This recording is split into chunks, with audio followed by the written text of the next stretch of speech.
नमस्कार। आज पुष्पाज किचनमध्ये आपण गोड पाकाचे चिरोटे कसे करणार हे बघणार आहोत। या रेसिपीला टाइम थोडा लागतो, पण ही रेसिपी एकदम सोपी आहे। तुम्ही बघता क्षणी ही रेसिपी तुमच्या घरी नक्की ट्राय करू शकाल। तुम्ही बघू शकता अंदरून पण आपले एकदम क्रिस्पी आणि असे एकदम लेयर आलेले आहे आपल्या या चिरोट्यांना। चला तर मग स्टार्ट करूया या झटपट चिरोटेच्या रेसिपीसाठी।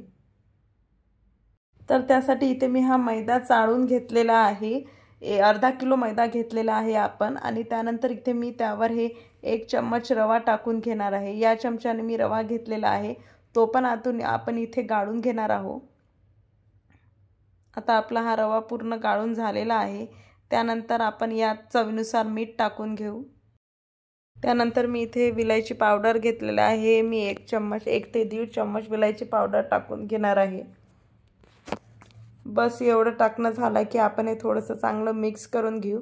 आणि नंतर यात आपण आता तूप टाकून घेणार आहे। तर एकीकडे मी तूप गरम करून घेतलेलं आहे।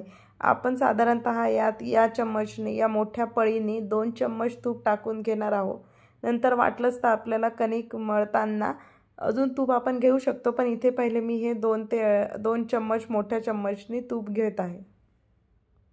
आता आपण हे यात मोहन टाकून घेतलेलं आहे। आता आपण हे चांगलं मिक्स करून घेऊ आणि नंतर यात आपण दही टाकून घेणार आहोत। तर इथे मी हे फ्रेश दही घेतलेलं आहे 1 मोठा चम्मच, म्हणजे त्याला आंबट गोड असे हे आपले चिरोटे बनतील। आणि त्यानंतर आपण हे उंडा भिजवून घेणार, तो गरम दूध करूनच उंडा भिजवून घेणार आहोत आपण। एकदम गरम पण नाही, कोमट दूध करून घेतलेलं आहे आपण। आणि इथे थोडं करून मी हे चांगला उंडा भिजवून घेत आहे। जर तुम्हाला हाताला चिपकलंच तर तुम्ही तूप घेऊ शकता। तर अशा प्रकारे जसा तुम्ही शंकरपाळ्याला वगैरे उंडा भिजवता तसा हा उंडा भिजवून झालेला आहे। आणि याची इथे आपण हा मैदा पण वापस गाळून घेतलेला आहे आपल्याला घोळण म्हणून। त्यानंतर आता आपण पाक बनवून घेऊया। तर त्यासाठी मी त्या 1 ग्लास साखर घेतलेली आहे। 1 ग्लास साखरला मी अर्धा ग्लासच पाणी घेणार आहे। आपल्याला जास्त पण एकदम कडक पाक नाही करायचा आहे, नॉर्मल पाक आपण करून घेणार आहे। आता आपण गॅसवर ठेवून साधारणतः 5 ते 10 मिनिट हे होऊ देऊ। आणि मधात चेक करत राहायचं आपला पाक झालेला नाही, कारण आपल्याला एकदम कडक पाक पण नाही पाहिजे आहे। जेव्हा आपल्याला हा तार तुटून वर आलेला दिसला तेव्हा आपला पाक झालेला आहे असं समजू आपण।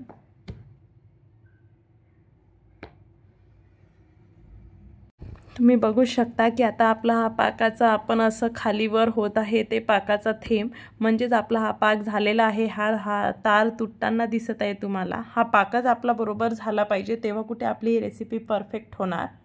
साधारणतः 10 मिनिटात माझा हा पाक रेडी झालेला आहे।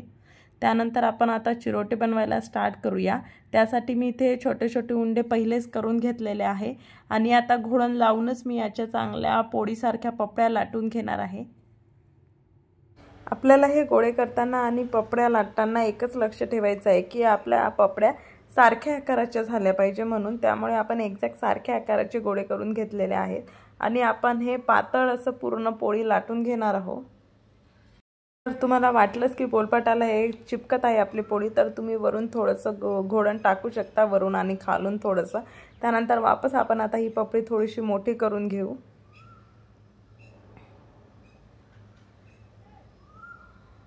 आणि बस आपली ही पातळ पोळी एक तयार झालेली आहे। अशाच प्रकारे आता आपण पूर्ण पोळ्या करून घेऊ।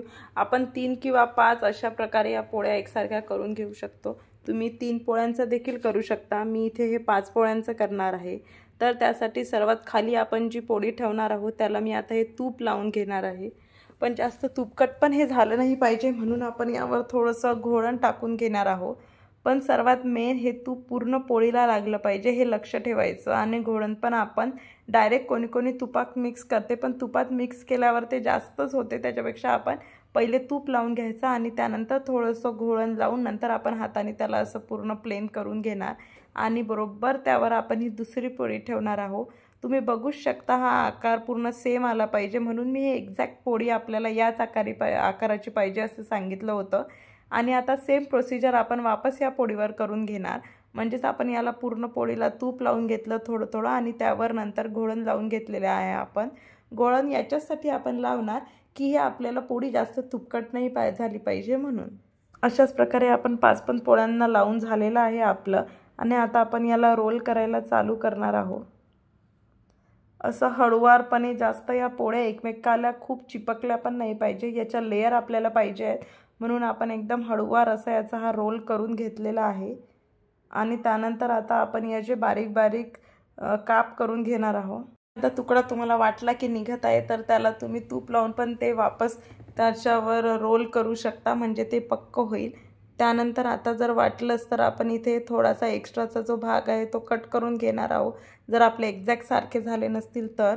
आणि त्यानंतर तुम्ही बघू शकता ह्या एवढ्या एवढ्या आकाराचे मी इथे हे काप कट करून घेत आहे। इकडे आपण हे तेल गरम करायला ठेवलेलं आहे आणि तोपर्यंत आपण जे काप केले होते त्याचा आपण हाताने थोडंसं असं करून कोणी कोणी असंच तळून घेते आणि कोणी कोणी नंतर त्यावर आपण हे बघा लाटण्याच्या सहाय्याने फक्त हळूहळू लाटायचं आपण, यात आपल्या त्या लेयर गेल्या नाही पाहिजे म्हणून। आणि आपण थोडेसे मोठे याला आकार देऊन घेत आहोत। अशाच प्रकारे आपण पूर्ण कापाचे असे भाग करून घेऊ आणि त्याला तेल गरम झालं की त्यात चांगलं तळून घेऊ।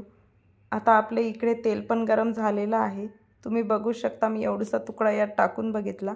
सो आपण आता जास्त हाय फ्लेमवर पण नाही, मीडियम फ्लेमवर आपण याला चांगलं तळून घेणार आहोत। क्रिस्पी बनते हे अंदरून पण, जर हाय फ्लेम केला तर फक्त वरूनच ते होतील। साधारणतः 5-6 मिनिटात आपले हे चांगले क्रिस्पी होतात, फक्त तेल पहिले थोडंसं गरम झालेलं पाहिजे। तुम्ही बघू शकता एकदम लालसर असे आपले हे झालेले आहे। मी जास्त पांढुरके नाही तळलेले आहेत, लालसर तळलेले आहेत, म्हणजे ते अंदरून कच्चे पण नाही राहणार। आणि तुम्ही बघू शकता की याला चांगले फुगे देखील आलेले आहे। आता अशाच प्रकारे आपण पूर्ण चिरोटे करून घेऊ। तुम्ही बघू शकता एकदम छान असा लेयर, एक एक लेयर आपल्याला या चिरोट्यांची दिसत आहे। तर आता आपण हे चिरोटे आपण जो पाक केला होता त्यात टाकून घेणार आहोत। हे मी कोणी कोणी याला खूप वेळ ठेवते, अर्धा घंटा ते 1 घंटा, पण मी 2 ते 3 मिनिटच हे राहू देणार आहे। तुम्ही बघू शकता मी या चिमट्याच्या सहाय्याने हे खाली पूर्ण त्या पाकात हे बुडतील आणि पूर्ण चिरोटा त्यात जाईल असं मी याला खाली वर करून घेत आहे। आणि बस साधारणतः 2 मिनिटातच मी याला काढून घेणार। आपल्यासाठी तेवढंच गोड, तुम्हाला जेवढं जास्त गोड पाहिजे तुम्ही त्यात ठेवू शकता, पण एवढ्या यानेच हे खूप गोड बनते। सो तुम्ही जास्तीत जास्त 2 मिनिटच याला राहू द्या।